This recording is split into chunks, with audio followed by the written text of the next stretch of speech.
Second. What's up, comic book fans? Pete here from Comic Books Transformed. And Brian, my good co-host over there, how about you explain what our show is all about? This is a show where we talk about pop culture things that have come from comic books. So movies and TV shows that have come from comic books. And today we're talking about Invincible. Yes. Brian, the reason why I had you do that was because I was thinking about like all the things that are in theaters, all the things that are on our streaming channels. It seems like everything has been done at least once, and now there's like a reboot of something, whether it's like Superman or the X-Men or, you know, all these other comic book things. But Invincible is kind of unique in that regard, don't you think? Yeah. I mean, it still sort of keys off of things that are existing. I mean, it does mishmash a lot of different properties together to combine to make a very excellent product. Right. And technically, this is a remake of the adaptation of the comic, so it is sort of falling into that trap of not being totally original, but it is more original than this is the first time it's adapted rather than the third, the fourth, or the fifth. Right, exactly. I was just thinking about that because, you know, we love Transformers. There's so many different versions of Transformers. I just went to see Godzilla X Kong, and in the theater, like all the trailers were like The Crow, Twisters, Beetlejuice. It was just like, is anything fucking original now? Well, that's all people go to see. So yeah. So, but what's cool about Invincible, it's kind of like when we watched the X-Men cartoon in the 90s. Yes, there was like an X-Men cartoon in I think like the 80s, but it was only like one episode. Yeah, it was just a pilot. I don't think it was even actually aired. Yeah. So, I think you could get like a VHS of it from Pizza Hut or something. But yeah, something crazy like that. Yeah, and see, I have a special place in my heart for that because that that was inspired the arcade game, or was based on the arcade game.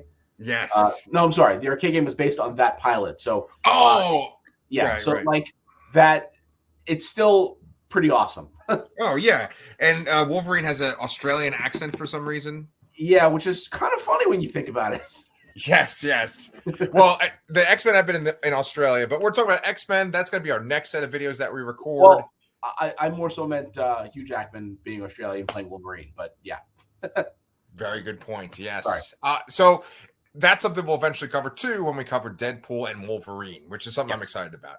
Yeah. But to bring it back to Invincible, we have 2 episodes. We didn't cover the episode 6 of season 2. We're going to do 6 and 7 today. Let's just get right to it. It starts off with Rex just getting shot right in the head.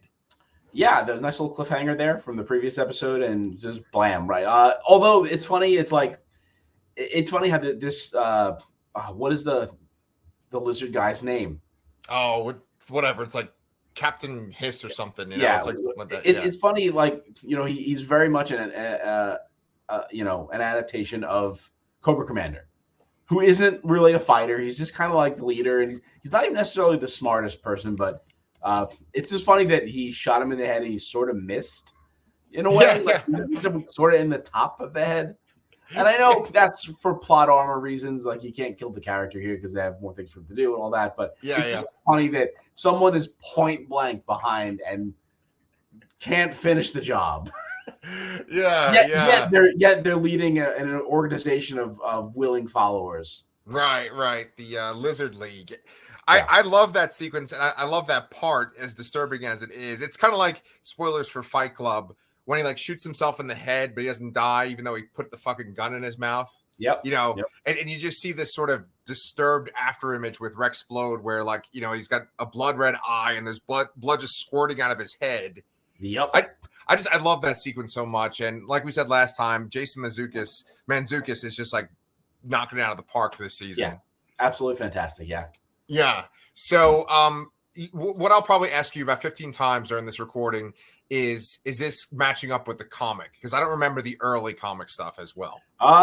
Yeah, so far, yeah. This scene was pretty much exact. The difference being that in the comic, another hero shows up to help rather than the what are the GDC agents that show up in the show. Okay. Yeah, and he just beats the shit out of that Cobra Commander, Cypher or whatever you want to call that. Yeah. So then, while that's happening, we also had a cliffhanger on the Martian station where the Sequids were going to like overwhelm the heroes. And then there's this just like sort of like epic last stand, right, with the heroes and the Sequids. Yeah. Again, this year is pretty much very similar to the comic. Maybe they make make it a little more dramatic in the show. Yeah. I don't want to say drag it out, but they extend it so it actually feels like, a little more dangerous than the comic did. Mm-hmm. Yeah, but otherwise,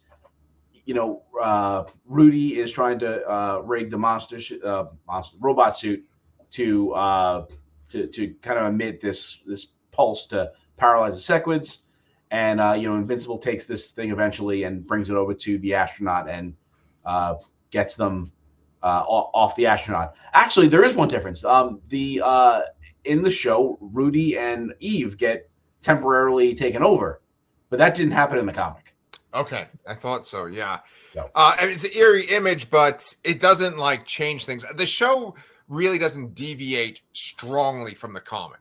Yeah, there are a few changes here and there, but it mostly is just kind of remixing it. Yeah. So then you said that Shrinking Ray, who's a guy in the comic, he flat out does die, though, right? Unless they're going to change that, but they have not yet. So I haven't finished the first compendium, but I'm almost there. I think I'm on issue like 43 or so, and they haven't brought it up yet. So they have had the funeral for Duplicate, but I don't think I think they would have had to have brought it up by now if they were alive. But who knows? It's comic book time. It can vary a little bit. So yeah. It's funny. We have this weird scenario, the two of us. You are reading the book and you have a good memory and you're reading the beginning of the book. I've read the entire book, but my memory is poor. And so I don't really remember the beginning of it. So it's kind of hard because I don't want to spoil things for you. And then there's things that you haven't read yet. So it's like, I gotta be careful what I say. I get that. I looked up something about one of your questions here, and I didn't spoil a particular event, but I saw like a headline about something. I'm guessing that's in the next episode that we're going to discuss, right? Yeah, it's definitely the next episode. Yeah. Sorry about that. No, it's fine. It's fine. Well, how many of these compendiums are there? 3. Okay. So you said you're done with the first one. Almost done with the first one, but I don't own the second or third one. So, and they're like $30-$40. So I don't know what you do right now. I'm so bad with money. Like sometimes I'm like, I buy this for Brian and send it to him. But it's like, I don't have any money for myself. And then I'm like, wouldn't it be awesome if Brian just sent me that Megatron that we've been talking about? But I planted the message subliminally in my wife's mind. So I'm hopefully, fingers crossed, I'm going to get him soon. Hopefully, yeah. That sounds awesome. So after, the carnage has occurred in both Mars and at this base, we get this scene where Mark is trying to figure out what he's going to do with Amber. Right. And we have this great sequence where it's like 2 parallel scenes. Mark is talking to Rosenbaum, the guy who makes superhero costumes. He made costumes for his dad. And then you have Amber talking to Eve. Now, you mentioned Eve's kind of like African clubhouse that she has. And you weren't sure if they'd shown it on the show, but they finally show it in this episode. Oh, no. She's been there in the show. It's just that in the show, she was like in her parents' house again for some of these episodes this season. And she's not. She's still in the African clubhouse. Fully in the comic. Yeah. Do they have a sequence like this in the comic where like it's parallel between the 2 conversations, or is that just for the show? No, I think that's just for the show. Because they've kind of inflated Amber's presence in the show from the comic, I think. I'm pretty sure that they kind of have already broken up at this point. Yeah, I think I mentioned last week a lot that like they're super heavily implying the Eve and Invincible relationship now, in the comic, but they still really haven't touched upon it that much in the show here yet. Right. And sometimes in the show, it makes you actually think they're going to go in a different direction for both characters. Like, I actually, it does seem like that so far from the show. Yeah. So, what I like about this show, just kind of going off of that idea, is that where they do elaborate, where they do kind of differ from the comic, it's when they like really focus on like the personal lives, and they do these sort of like montage sequence where they often have some kind of like cool hip song playing in the background. Yep. And they have a really great like moment like that in the next episode. Yes. But in this, I just really like that it was like parallel where like Mark would say something, but then Amber would finish his sentence, or like Mark would say something to Rosenbaum, but then Eve would say something back to Amber. I love that. Yeah, and that's a a trope that you kind of see in many TV shows, but it's interesting to see it, and it's still about relationships here, but in a comic book related show. Yeah. Like, do you remember when we would go to Jim Hanley's and stuff? Like, Invincible was a pretty damn big book. Yeah, it was. It was huge at the time. Yeah, it was like Spider-Man, Invincible. Yeah, like those are like some of the biggest books at the time. Yeah, like it was like Saga, where like everyone was reading it. You get these like, because basically back then it was like websites like iFanboy and stuff like that, and they would be talking about how great Invincible was, and it was just such a big deal. It was a big change. Yeah, I personally like Invincible a lot better than the Walking Dead comic. What about you? Yeah, I was big into the Walking Dead for a while, and I haven't finished that series either. I got real close enough. I actually own every trade of that except for one. Oh wow! And I only own physically, like I think of the first 2 volumes of Invincible or something like that, and I have the compendium digitally. It's hard to say because I feel like Walking Dead for me got a little long in the tooth, and I'm curious how I'd feel about Invincible once I get to that around that same issue count. Yep. There's this one story arc in Invincible where I kind of feel like I'm like, okay, is this necessary? But it's like character development for Mark, but it has a really good ending. So I don't want to obviously go into that. Okay. And I wonder if the show will ever reach it. And I wonder if they're going to omit this one part that I'm telling you about too. But just to kind of keep talking about the show, when Mark talks to Rosenbaum, he mentions these books. He's like, oh, my dad had these books. He mentioned them last time I saw him. And Rosenbaum just busts out. It looks like he has the same box that like Mark put on the curb. Yeah. Right. Did you like that? Mom. Oh, right. Good, cool. Definitely put him on the curb. Yeah, but yes. Did you like that sequence where like they started to open up the books and like the books would become animated? Yeah, because that's kind of how they showed in the comic. They show them as like these panels, and they have like the strip of text on the side, and they have the panels of an image of what it's describing essentially. Because I imagine the books didn't actually have pictures. Right, except for those cool covers. Yeah. And they're just so like disturbing and stuff. Like there's that one where Nolan goes to that planet with the Viltrumite woman, and then like these sort of like raptor looking creatures attack them. They just rip her head right off. Rip her head right off. Yeah. And then I'm trying to think of the name of the alien that's like on the Lobo kind of bike. It's like Space Racer or something like that. Yes. Yeah, I think that is it. Yeah. I love that part where he has those weird kind of like space sharks chasing him, and then he like aims his gun and he makes them go all through that little asteroid and then blast. I love that. Yeah, the whole idea of that his weapon is so powerful that he has to kind of really think hard about how to use it, which obviously, we know the context here is that Omni-Man is explaining how to defeat the Viltrumites. So, and this is one of those things that may or may not exist. Right. And it turns out that he is a legend because Alan, the alien, knows about him when Alan shows up. Yes, although I think Alan has a different name to call him. Right. Yeah, like so one of them calls myths between cultures and all that. Yeah. Right. And I was gonna make this a ticker for our show, but I really love that joke where he's like, "Do you have douchebags on your planet?" He says it like 3 times. Yeah, that's the word you guys use, right? Yeah, Seth Rogen is just so great as Alan. Yeah, I think he's doing a great job. I really like that character a lot. Yeah, because Alan in the book is funny, but he's kind of funny because he's like naive, and he's still naive on this show, but he's just like kind of more edgier and up to date, I'd say. Yeah, I agree with that. Yeah. So besides being funny, he's also super strong now. Yes, he's a lot stronger than he was before. So I'm a little fuzzy with what happens with him in this episode compared to the next one. So is this when he fights?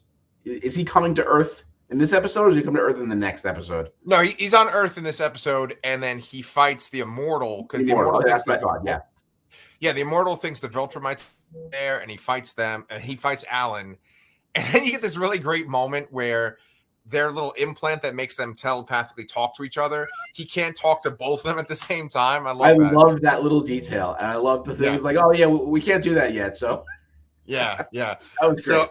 Yeah, and the Immortal, he's able to hold his own against the Immortal, and Nolan just basically destroyed the Immortal, at least twice, I think, on this show. Yes, yeah. Yeah. So, but Alan has upped his game coming back from death. It's like being like a Saiyan, because how Saiyans can get like destroyed basically, and they come back and they're twice as strong. Yep. That's like a Dragon Ball. Which is funny because I feel like Viltrumites are based on the Saiyans. Right. They're basically like Kryptonians or Saiyans. Yeah. Well, a combination of those two things, but yes, yeah. Yeah. So, we have that sequence, and then so we have another sequence where Mark is now talking to Alan about his life, and he doesn't want to go off to space again with Alan. Yeah, because he just got back basically, from the battle with the Sequits. Yeah. So let me ask you this: what did you think of there still being a Sequid inside of that astronaut? I'm not surprised at all. It was kind of also funny that this guy's like, what did this guy do to my house, my apartment while I was gone? I laughed at that a little bit, but that's pretty much how it goes in the comics as well.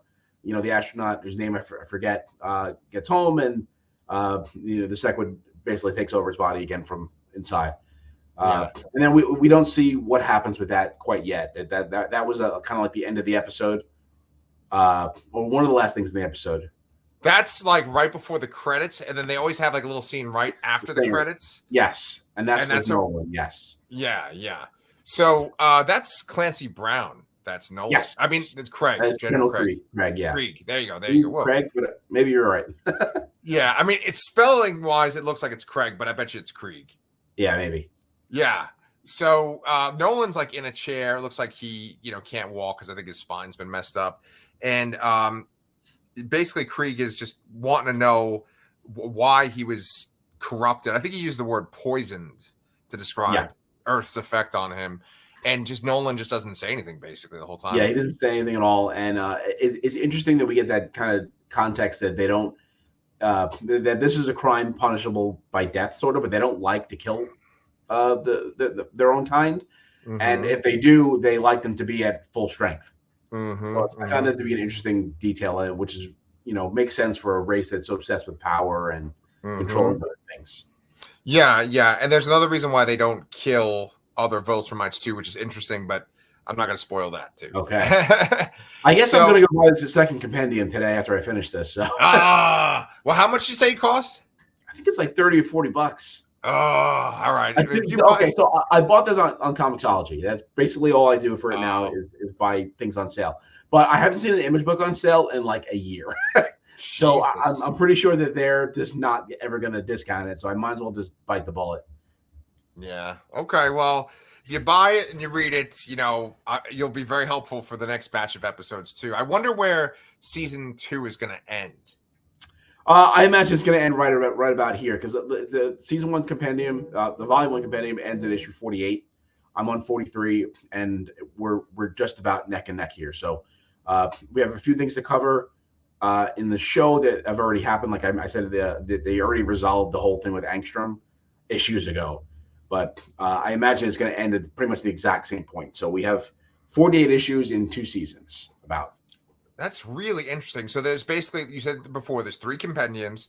So 2 seasons per compendium. So maybe we're looking at like a 6-season show. Maybe. Cool. Okay. Very cool. Very cool. So did you have anything else you want to say about episode 6?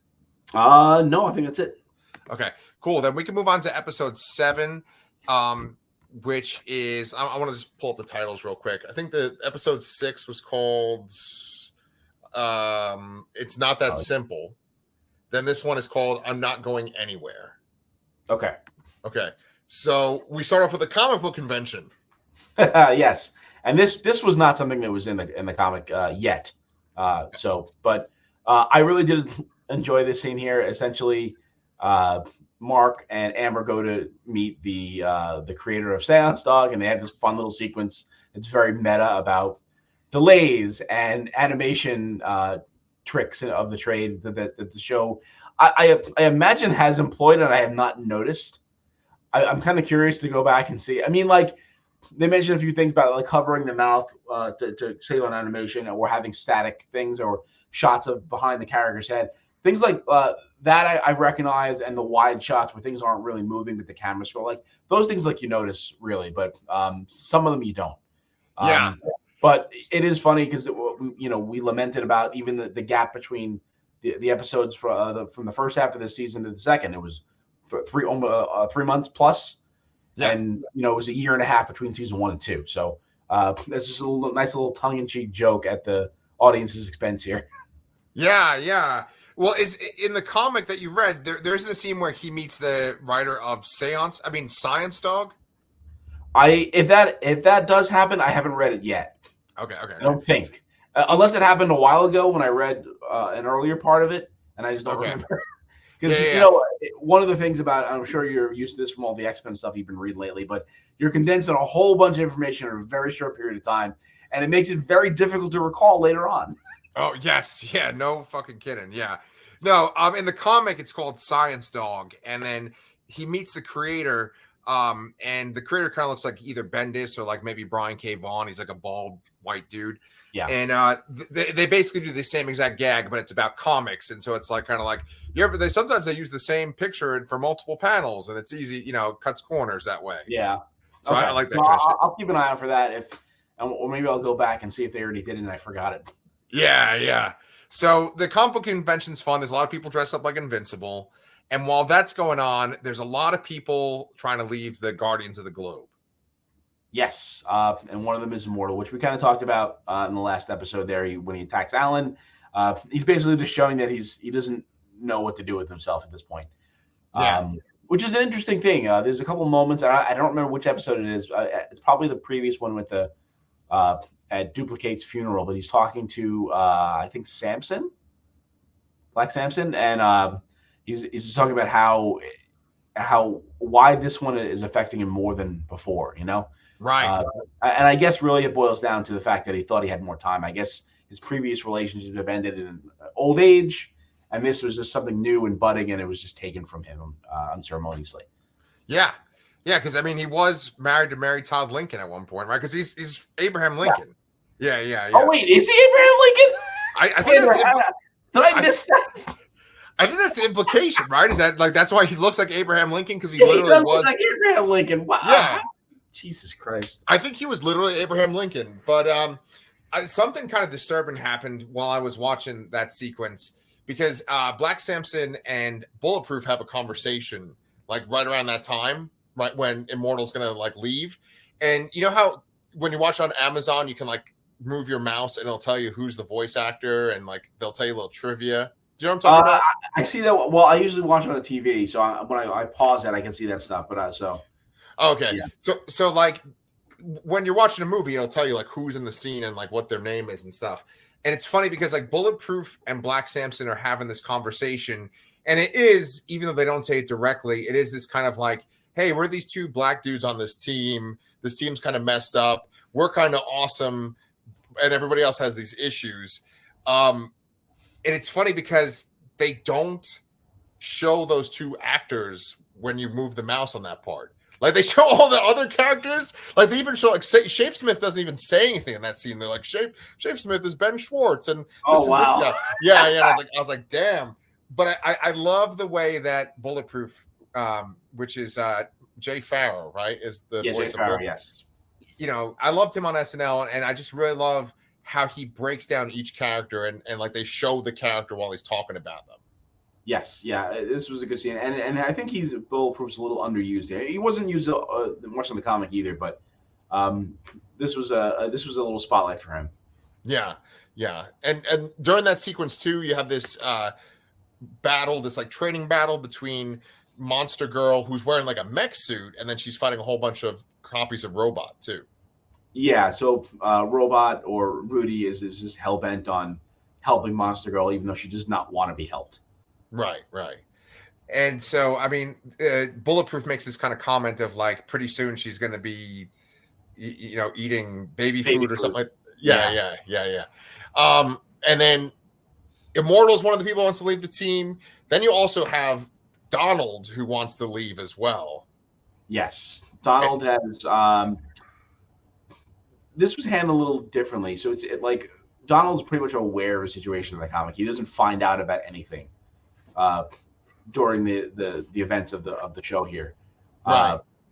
But yeah, he has a little bit of a crisis here about learning that he's essentially mostly a robot, and he's been killed and rebuilt by the GDC. Yeah. And he's had very like heroic deaths. Like they show footage of his deaths, and it's like apparently he died 39 times. That's crazy. Yeah, he's like this awesome dude. It's funny because they show the deaths, and like there's a it's just a computer window that's open and it has all these different videos to click on. Yeah. And it totally reminded me of like Batman v Superman when they're clicking on the folders to see the superheroes. Yeah. But it's just this one dude just dying every time, Yeah. Yeah. Oh, I mean, he's a cool character. I like that idea of this guy is just like a support person for the superheroes, but he can be more heroic than the superheroes. Yeah, that's a good way of putting it too. He is a kind of very unassuming character design too. It's like he looks like a background character. Like he doesn't even have eyes. Like right. He just has sunglasses, Yeah, and like with his mouth, it looks weird because sometimes it looks like there's a mustache there. It's just like sort of this gray blob where his mouth would be.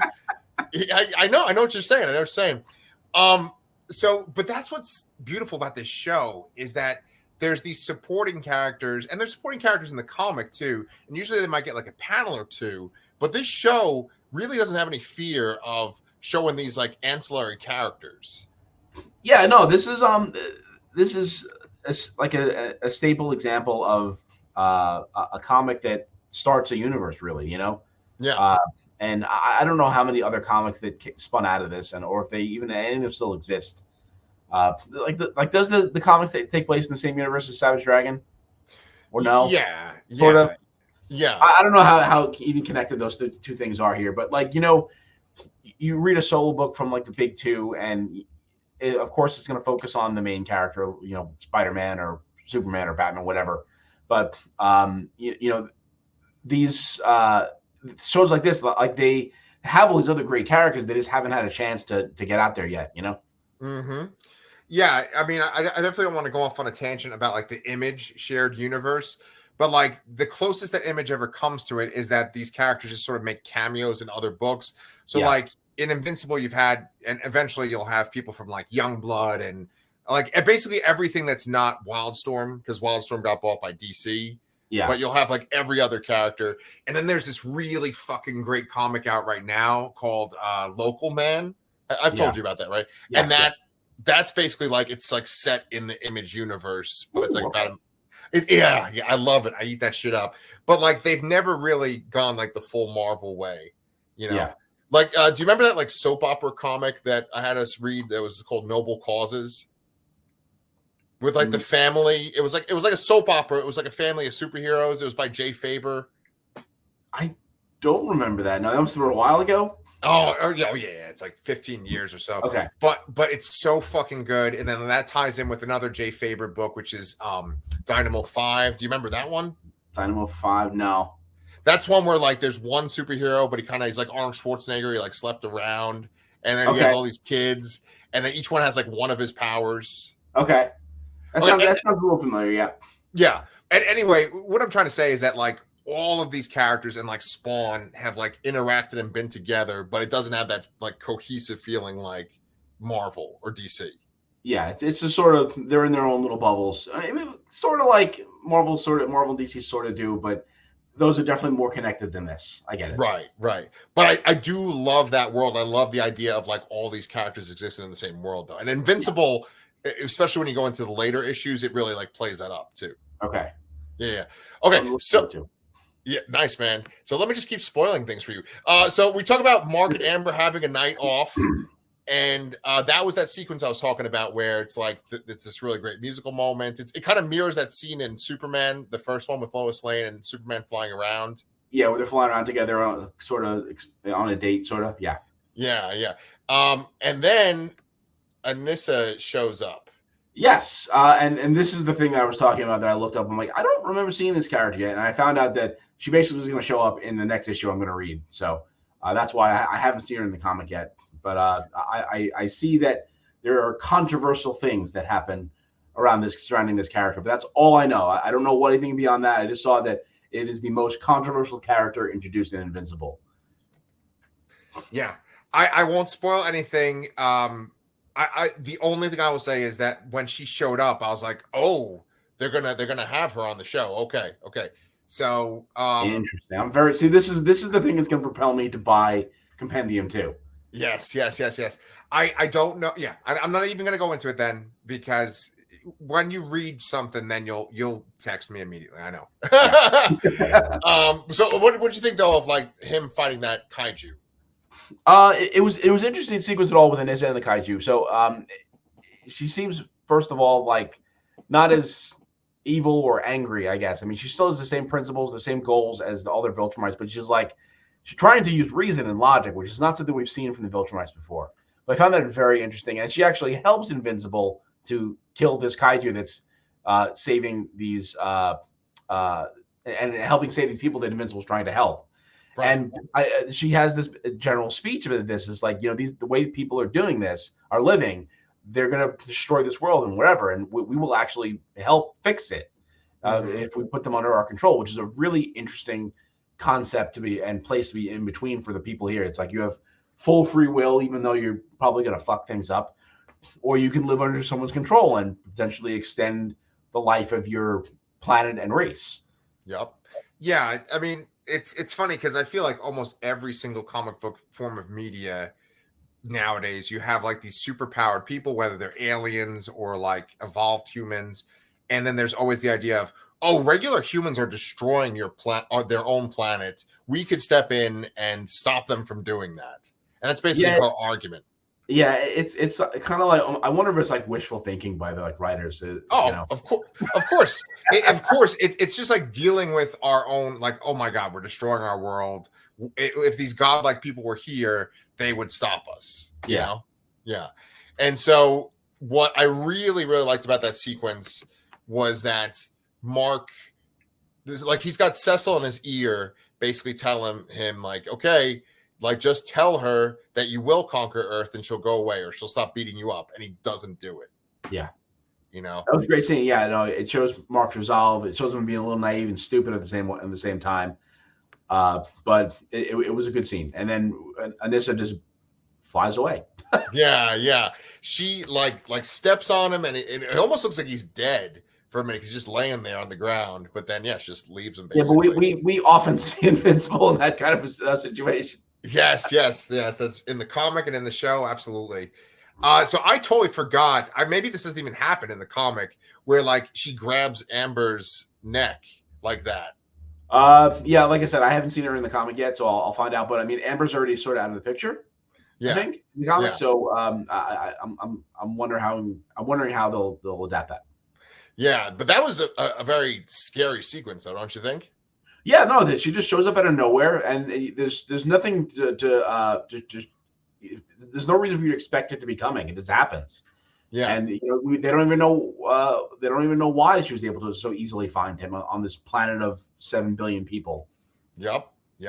And she's like, I'll just rip her head off of her body, like she'll be dead, and I'll come back here and I'll kill all these people if you don't come with me. So yeah, also kind of a ballsy move for Invincible to go back to his house. It appears they were in like Paris or something for a while, and then they were in some kind of like tropical area. Yeah. But he goes back and gets his costume in his room. Yeah. He takes her on, and you know what? I just saw Godzilla X Kong last night, like I said, and it's funny because there's more like peril and stuff in this one sequence with this kaiju and this cruise ship that they fight than in Godzilla X Kong. Like Godzilla X Kong, you're not really scared for the people on the ground because they don't really seem like they're there. But in the sequence, you see like a little girl on the cruise ship crying. You see like women like in their bathing suits, and then the water comes in and they're drowning. I just the violence on the show, just in general with superhero media, even though these shows are like over the top, I appreciate the violence and the gore because it's like so removed from like the mainstream stuff. Yeah, and truthfully, it belongs there because it's like the people, the kind of powers these people are showing. You would expect something like that. You expect to see things like that. It makes it a little more realistic, even though it's not realistic because these people can't have powers like this. Right. Oh, I love it so much. And then like at the end, Alan gets caught by Anissa, but it's funny because he's basically wanting to get caught. Yeah, you get a little wink, wink at the end there. He gets one little kick, and then he gets carted off there. I think I have an idea of what's going on there. Yeah, because I think I saw something semi-spoiled for me later. Later on. Oh, but I won't say that in case anybody doesn't have any idea what's going on. Yeah. Have you ever seen Jurassic World: Fallen Kingdom? Yes. Okay, so you know that really stupid sequence. Here's a spoiler for that movie, guys. When the guy who's like, he's from Sounds of the Lamb. He's Buffalo Bill. Yeah. And he has the raptor thing in the cage. Yeah. And then at one point, like he thinks the raptor thing is asleep, but then it like looks up and it like kind of almost like winks at the camera. Yeah. It's so stupid over the top, but that's what it reminded me of with Alan and Anissa. Yeah, that's a very stupid over the top movie. Yes. But last but not least, as we are talking about Invincible season 2, episode 7, we have the very last shot, which is Langstrom holding Oliver and Debbie hostage. Yes, and this is the thing that I mentioned was resolved previously in the comic. So yeah, I know what happens here. I'm assuming this all gets wrapped up by next episode, and that's that. The one thing we didn't mention there that was in your notes too was that it appears that Mark and Amber broke up. They have this kind of heart conversation. I wasn't exactly sure that they exactly broke up, and then maybe they were just kind of like, we don't know what to do right now. Yeah, and we're all sad and stuff. But, yeah. Really emotional sequence. Zazie Beetz, right? That's her name. Zazie Beetz. Zazie Beetz. Sorry. She says this one line at the very end where she's like, "Can we make this work?" or something like that. And then he says something like, "I don't know if we can." And then she says, "I think that might be the answer right there." Like it's almost like I don't know. Yeah.